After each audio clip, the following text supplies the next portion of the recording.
Hi there, and welcome to The Artist's Craft. I'm your host, Stacey Cochran, and we've got an excellent guest in studio today.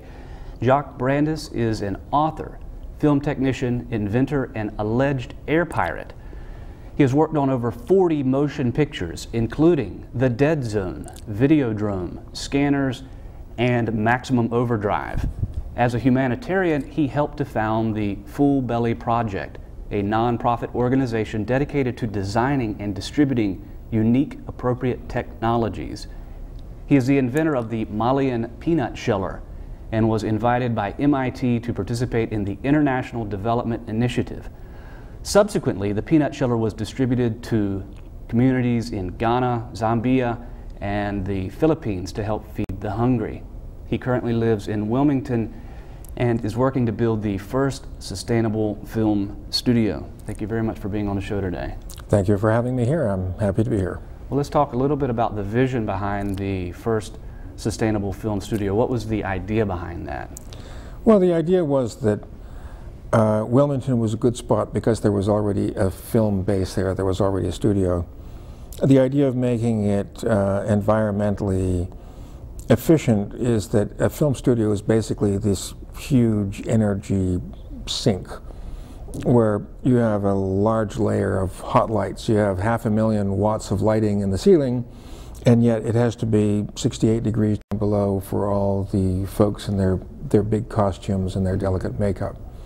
So you're pumping all this heat into the lighting, and you're pumping all this air conditioning into the cooling. And we had located this over 2 different aquifers, one of which was 75 degrees and one of which was 58 degrees. And we were going to be doing most of our heating and cooling year-round by pumping large amounts of water from the aquifers, which would actually be doing most of the heat. And it was going to be green technology. It was going to be a whole suite of technologies that were going to bring this into the modern era. It seems that is the direction that a lot of filmmakers would like to go. How close are we to actually having something like that achievable? Well, in our case, the money is supposedly somewhere in the pipeline, but I'm just the engineer and the idea man, and the money people tell me lots of happy talk. So who knows? In 6 months or a year's time, they may be breaking ground on it. I mean, it involves biofuel. It involves a lot of passive and active solar and wind. We hope it happens because it's true. A lot of Hollywood productions and a lot of English productions are going to start choosing essentially for moral reasons where they go and just how much carbon gets pumped into the air by this new movie script of theirs. Now, in 2001, you traveled to Mali to fix a small village's water treatment system. What was the result of that trip? Well, I went there to kind of refurbish a series of solar panels and a deep well that was providing drinking water for a village. And you've got to realize that in a lot of places all around the world, the difference between health and prosperity and sickness and essentially economic despair is whether or not they have clean water. And after I had fixed up the drinking water system, I was approached by a woman who was the head of the Women's Association. And every village in Africa has a man who's technically the chief, but the real important person in the village is this head of the Women's Association who handles the real things that go on, which is to say harvesting and marketing and the communal activities like that. And she said to me, she said, you know, we watched you working on this solar project, and you're obviously a clever guy. What we really need is a machine to shell peanuts because we're growing a lot of cotton. The government is trying to get us to grow cotton. Cotton is an incredibly disruptive crop. It really destroys the soil. So we plant peanuts among the cotton because the peanuts undo the damage the cotton does. So we're now getting swamped by peanuts that we just can't shell fast enough. These are sun-dried peanuts, which are very tough. They're not like your basic roasted ballpark peanut. A sun-dried peanut is like a little rock. And she said, if you could go back to America and send us a very simple hand-operated machine for shelling peanuts, then this would be a huge step for us. So I said, consider it done. Tell everyone to keep planting peanuts. When I get back, I'll Google it, I'll find it, I'll talk to someone, it'll be in a box. It has to be in existence somewhere. Yeah, so I came back, and I looked around, and I couldn't find it anywhere. So I'm a Canadian, so you know, if you're a Canadian and you've got a peanut problem, who do you call? You call Jimmy Carter. So I tried to talk to President Carter, and he put me through to, or his library put me through to the world expert on non-industrial growing of peanuts in the University of Georgia, a gentleman named Dr. Tim Williams, who basically said it doesn't exist. This machine doesn't exist. Lots of people are trying to do it. Lots of people are trying to come up with it. Because the problem that you're talking about in this one little village is a problem that's all over Africa and it's all over the world. He said African women spend 4 billion hours a year shelling peanuts by hand, and you know, if we could improve that efficiency, it would be a huge step in terms of economic prosperity for them. So he said, I guess you're just going to have to tell them that you know, you should forget it. And I thought, oh, they're all over there planting peanuts. I told them I was going to be doing this. So I come from the film business where we just invent stuff that you can't buy, and I basically invented a machine, which looks suspiciously like this, except it's twice as high. If you're tuning in at home, the guest is Jock Brandis, and we're going to talk about some of his humanitarian work.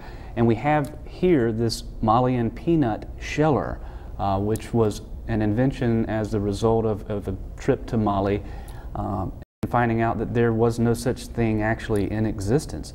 So you're going to give us a demonstration of the peanut sheller here, or? I'll give you a brief. Now, first of all, this is a small model. This is actually a model, this size of machine we would normally use for coffee, for pine nuts, for neem, for small products.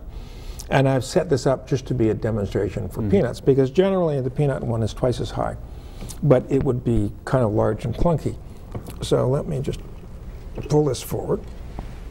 The big breakthrough with this machine and with most of our technology is that we are the first ones to say, you know, you can make complicated machine parts out of concrete.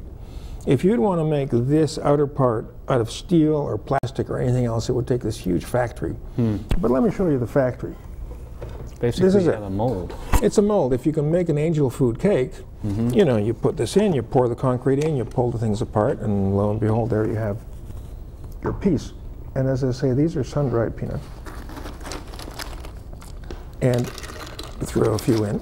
So you put the peanuts in the sheller. On the top. And you, now the trick is to basically not to break the peanuts. And if you're watching at home, this thing is spitting out shelled peanuts. And I could go on for a little further. Wow. But there you've got basically, now if I were an African woman, I would be able to winnow this, and within about 30 seconds, a full basket of shells and nuts would be perfectly clean. But we'll all start sneezing if I do it here in the studio. Well, you can see how it works. It absolutely does. And like you say, the peanut sheller that they would be using would be larger. It would just hold more peanuts, I guess, and make it that much more efficient. The one that they would have would do 125 pounds an hour. And that's compared with them doing maybe 2 pounds an hour by hand. 125 compared to 2 pounds. Yeah, so it's an increase of basically more than 50 times the speed. Well, that is amazing. Now, also as a result of this trip, was the idea begun there about the Full Belly Project? Or tell us a little bit about some of how that nonprofit organization began and what its goal is. Well, I do a lot of silly things. Promising to deliver this machine was a silly thing. And then, of course, I had to go back with the machine, and I didn't really have any money to do it.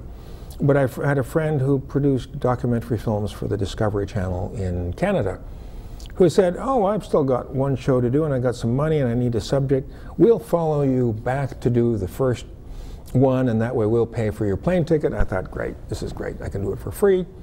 Which created an even greater problem, because he followed me there. Everyone in the world then saw me making this machine and shelling peanuts, and this was a show that was broadcast throughout the British Commonwealth and a lot of small African countries. And so I became completely overwhelmed by requests from complete strangers all over the world saying, I saw the film on television, this is exactly what we need, can you help us out? Sure. So I'm sitting there saying, oh, now what do I do? Fortunately, the southeast North Carolina area has a remarkably large number of returned Peace Corps volunteers who have a very good organization, and they kind of rallied around me and said, you know, this is the kind of thing, we used to do this sort of thing when we were in the Peace Corps, and we'd really like to help you out. So let's start an organization which will distribute this information and teach people how to make these machines. And they're the ones who started the Full Belly Project. And they created the structure, they started doing the fundraising, and that was great because that allowed me to carry on basically with engineering and invention, and they handle all that irritating stuff like fundraising and volunteering.